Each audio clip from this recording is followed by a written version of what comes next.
Ya, Assalamualaikum warahmatullahi wabarakatuh. Berjumpa lagi dengan saya Rifki Insani. Di episode kali ini saya akan membagikan tips ataupun cara buat teman-teman yang mau mengganti bearing ataupun kelahar pada motor Suzuki Satria FU, khususnya bearing ataupun kelahar bagian gear ya. Ini punyanya saya sempat mengalami masalah dan juga sampai benar-benar ambrol untuk bearingnya. Untuk velg yang saya pakai sendiri yaitu velg dari RCB dengan tipe SP811 dengan size ataupun ukuran yang belakang 215 per 17. Untuk size ataupun ukuran velg depan yaitu 160 per 17. Ini velgnya RCB yang keluaran lama ya, atau biasa disebut velg RCB versi old. Oke, langsung saja ya. Untuk velgnya ini sudah terlepas. Selanjutnya yaitu kita akan melakukan ataupun mengeksekusi gimana caranya melepas bearing yang sudah ambrol dan juga susah kita keluarkan dari tempatnya ya. Ini dia caranya, yaitu bisa dilihat kita bisa menggunakan bongkahan dari bearing yang sudah ambrol ya. Bisa dilihat caranya seperti ini. Kita gunakan bola-bola kecilnya ataupun gotrinya secukupnya. Kita pasang seperti ini. Selanjutnya kalau sudah, kita bisa menggunakan pemukul, palu, dan juga kunci T ya. Selanjutnya untuk bearing yang mau saya gunakan ataupun buat penggantinya, yaitu saya menggunakan bearing dari Honda original ya, ini ya original. Yang penting untuk kodenya sama. Kenapa saya menggunakan bearing ini? Karena saya mau mencoba menggunakan bearing dengan merek yang berbeda. Karena sebelumnya saya sudah menggunakan dari bearing ataupun kelahar dari SGP, Suzuki Genuine Parts. Dan kali ini saya akan melakukan percobaan yaitu menggunakan dari originalnya Honda. Ini dia ya untuk kodenya, bisa dilihat. Untuk kode dari bearing bagian gear. Untuk kodenya sama seperti bawaannya. Sudah pasti nanti ukurannya sudah pasti sama ya. Jadi tidak perlu ragu ketika kita mau mengganti bearing dengan merek yang berbeda. Untuk pelepasan bearing sendiri caranya seperti ini.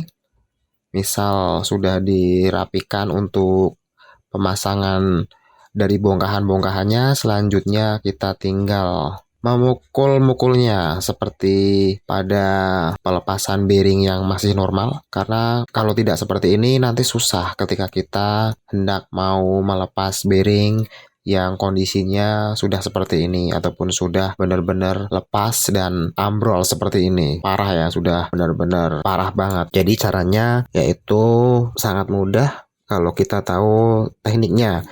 Oke, selanjutnya kita akan melakukan proses pemasangan untuk bearing yang baru ya. Kita pasang dan kita pukul-pukul menggunakan kunci T dan juga palu ya. Kita harus benar-benar pelan. Untuk pemukulannya juga harus benar-benar terukur ya. Jangan sampai miring. Kita harus pastikan untuk pemasangan bearingnya benar-benar presisi. Karena kalau tidak nanti yang ada bearing akan cepat rusak dan juga cepat ambrol. Dan kita nanti malah repot karena sering-sering mengganti bearing karena faktor pemasangan yang agak miring. Jadi kita ketika mau mengganti bearing ataupun lahar harus benar-benar diperhatikan dalam pemasangan yang benar-benar pas ya. Jangan sampai miring sedikit pun. Caranya yaitu seperti ini. Kalau sudah, selanjutnya kita tinggal menutup untuk penutup dari bearingnya. Ini tujuannya apa? Tujuannya supaya nanti bearingnya tidak cepat kotor ya. Oke, kalau sudah, selanjutnya kita tinggal bersihkan untuk bagian ini, bagian dalamnya ya kita bersihkan sampai benar-benar bersih, dan juga bagian velgnya juga dibersihkan dulu.